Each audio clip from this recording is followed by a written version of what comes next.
The first time I met David is when they brought him home from the hospital.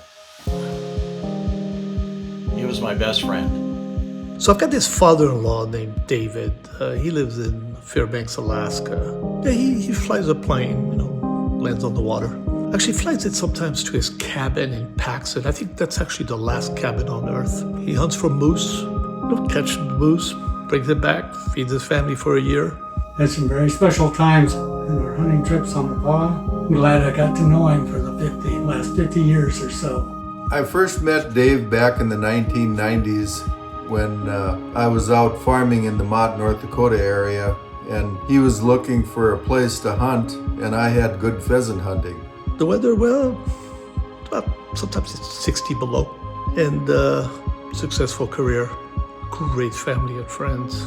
But we weren't really political allies, but when I dumped the Republican Party and went to Libertarian, I had my office, I set up running for governor, and Dave walked in and said, I want to help.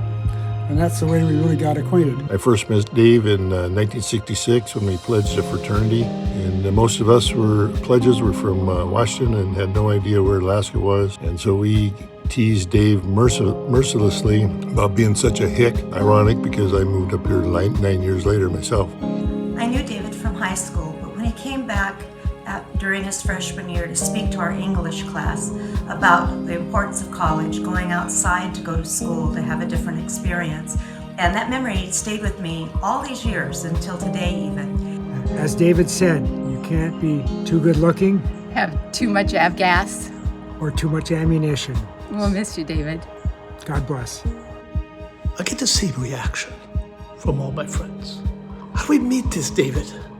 Well, I've had a chance to meet you. And I gotta say, well done, David. Well done.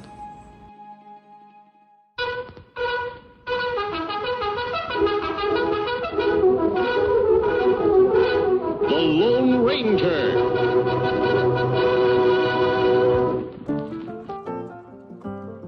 David Charles Kilbourn was born in Idaho to Robert Leroy and Jean Beth Ross Kilbourn on May 31st, 1948. He and his older brother Randy and younger brother Jim, or Bo as everyone called him, grew up on their parents' cattle ranch near Gooding, Idaho. It was a frontier childhood, one in which he learned the finer things in life like hunting gophers, cattle drives, milking cows, and how to drive a stick shift from his double-leg amputee grandfather, Ben Kilbourn. Now, at age 10, David's life was turned upside down when his father, Robert, was killed in an automobile accident. Cattle ranches don't give you much room to breathe, and the next day his mother, Jean, was up at the crack of dawn, transformed from a housewife into a cattle rancher herself. David always had tremendous respect for his mother's backbone and grit. She taught him how to be resilient in the face of overwhelming odds.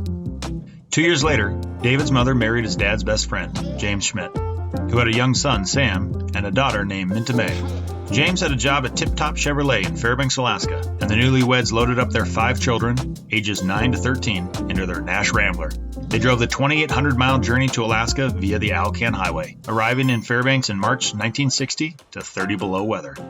David graduated from Lathrop High School in 1966 and began attending the University of Washington the fall after he graduated. In his senior year, David was president of his college fraternity, and at one of their parties, he met Aldine Lewis, who was a UW freshman from Olympia, Washington. Aldine remembered that David was a tall, handsome man, wearing a huge cowboy hat and blue jeans when they met. David recalled that Aldine talked a lot.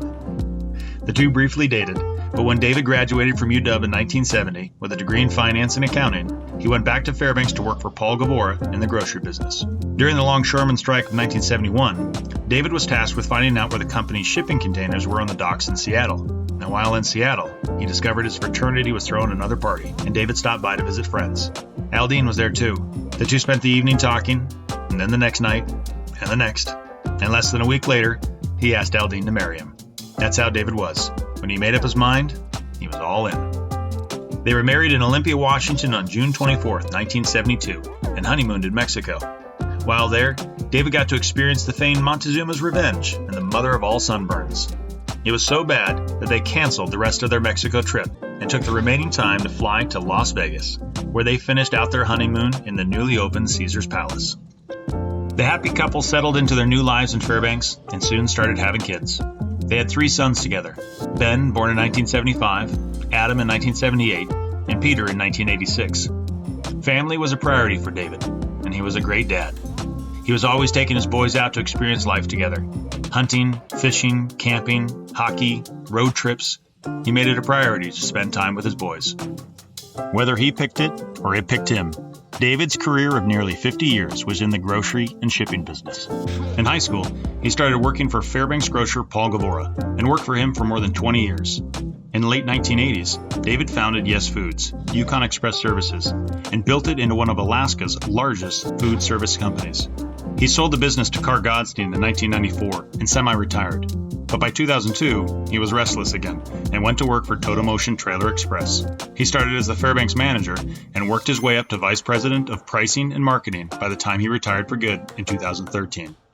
Along the way, he decided he needed a hobby and bought the Bentley Car Wash. For the past 30 summers, he and Aldine have religiously cleaned muddy bays, fixed broken sprayer heads, and unstuck gummed-up quarter machines, helping Fairbanks stay clean. As much work as the car wash has been, David always enjoyed his mornings, talking to friendly travelers from all over the world as they made a pit stop at his car wash. An avid bush pilot since 1975, David's flown all over Alaska and the lower 48 in his Cessna 185. He had a quiet confidence about him that made you know he had everything handled. He had a saying he loved to share: there's old pilots and there are bold pilots, but there are no old, bold pilots. In all the years we flew with him, we always knew he would get us to where we were going safely. Being a pilot opened up Alaska to his friends and family.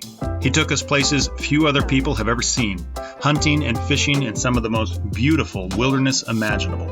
Moose camp, duck camp, fishing camp. For close to 50 years, David got to experience the parts of Alaska that outdoorsmen dream of, and he knew it. He cherished his time in the woods, and it was what he loved most about Alaska. In 2022, David and Aldine celebrated their 50th wedding anniversary at their property on the Manilik. Most would look at the ramshackle wood cabin with a matching outhouse, located in the middle of nowhere, accessible only by float plane or boat and shutter. But for David and Aldine, it was the perfect location to celebrate a half-century together. The two were true partners in life. They had their disagreements over the years. David could be a real grump from time to time, and Aldine still talked too much, but they were great together. They made each other better and were each other's biggest fans. Last Christmas, David's and Aldine's 3 sons, their spouses, and grandchildren were blessed to spend a wonderful family Christmas together in Fairbanks for the first time. It was a special trip, and we all talked about the future and how we would plan to do it more often. No, David won't be there next time, and he will be missed. But the life he lived and the lessons he taught, well, they will be. Flap. Finish like a pro. We will, David. We will. Tell, what is this? I'm asking permission for us to stay. What is that you have there? It's a satellite phone. Where the hell did you get that? I bought it. It works? It works. We'll see if it works. We'll see if I get my lovely wife. Can you hear me? Yes. Hello. So ideally we would fly these. I can fly a moose and a half for the ones we got, and ideally I would fly it on Tuesday to give it a chance to hang and bring it on Tuesday. That's what we're going to try to do, weather permitting. And we have not turned out the hunting lamp. So if we see another moose, we're going to shoot it. So that's we had a vote, and the democracy rules in this case because I agreed with it. All right. Where did you get this phone? I might have picked it up and done something. I bought it so I can call my wife and say I love you, and then I can screw around and do what I want to do and not get in trouble too much. This is a message to my friend David. Yes, David, my hair is still colored like a peacock. One of the only men that's ever truly reminded me of my dad. Things that he valued, the great outdoors, hunting, fishing, flying, time with family, being a good dad. I was about 16 or 17 years old when Dave and Aldine were generous enough to welcome me into their home. I was with both of you, Aldine and David, for a couple of months in Alaska in 1983. I had a great time with you. I felt like one of the family. One of my greatest memories of that time was it seemed like he got up each and every morning and made breakfast for his boys before they had to set off to school. And I just remember thinking that was the coolest thing. If I ever was lucky enough to be a father, that was the kind of father I wanted to be. So thank you, Dave. and really had a great time with David, especially flying. And since then, he gave me the idea to become a pilot, which I did. Teaching us how to snow machine in deep snow with our ancient Scandics. It was pretty crazy, but Dave was such a great sport. "Oh, you're stuck again," he'd say, and just give you that little smirk that he has. Gonna miss him a lot. I will never forget the kindness and generosity that both he, Aldine, and Peter showed me back then when I was a little bit worse for wear after having a car accident. It wasn't long before they felt like they were a second family to me. So much so that both David and Aldine took the rather long adventure to come and see my wife and I get married in Scotland. He was insistent on wearing a kilt to the wedding, and I must say he put a lot of Scots to shame that day. Well, the first time I met David Kilbourn was 1971. It was the day after D.B. Cooper hijacked the Northwest Airlines. He was supposed to be coming into town that night. Unfortunately, he arrived 3 days earlier to spend time with my sister, unbeknownst to my parents. And so they had a fun time explaining why he didn't see anything at the airport when he was supposed to come in at that time. If I could, I'd thank him for all of his support for Nanacocky and also just opening his house for some of us Canadian kids who thought we were cooler than we actually were and needed a safe place to go on weekends once in a while. So he'll be missed. We stayed one summer, me and my wife. They took us to Paxton at their cabin, and David took us out fishing, showed us how to fillet fish, took us up in the plane. It was just an awesome time. I'll never forget it. He started Yes Foods, and I went to work for him there, and that's where he taught me accounting. In between my junior and senior year in college, I worked for David at his Yes Foods. But I want to tell you, it was really one of the first times I really had ever had anybody besides my father hold me accountable for the work I did. So here we are 30 years later, and I'm still doing accounting. I have to say thank you, Dave, for recognizing my potential and helping me down my career path. I learned more during that summer interning for David than I learned in a lot of the rest of my life, especially when it came to business. And from that, I'm very thankful. David was a very successful businessman. There was a time when people said, if you want to know anything about freight to Alaska, talk to David Kilbourn.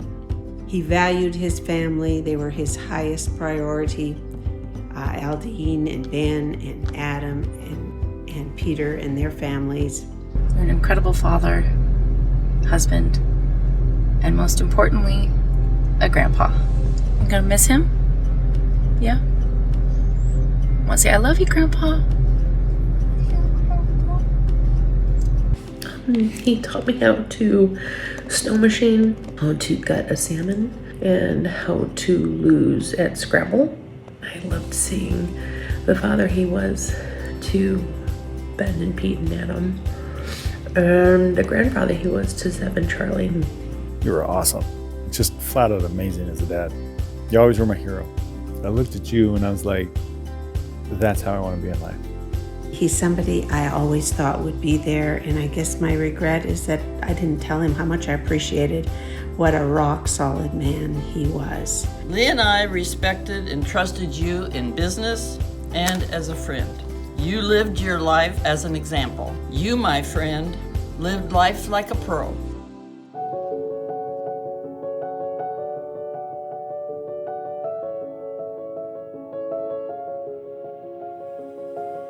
What's your favorite thing about being up here? You know what? I can sleep at night. Sleep and comfortable and run up and down the river, look at God's great handiwork. I think life in Alaska has been a great adventure.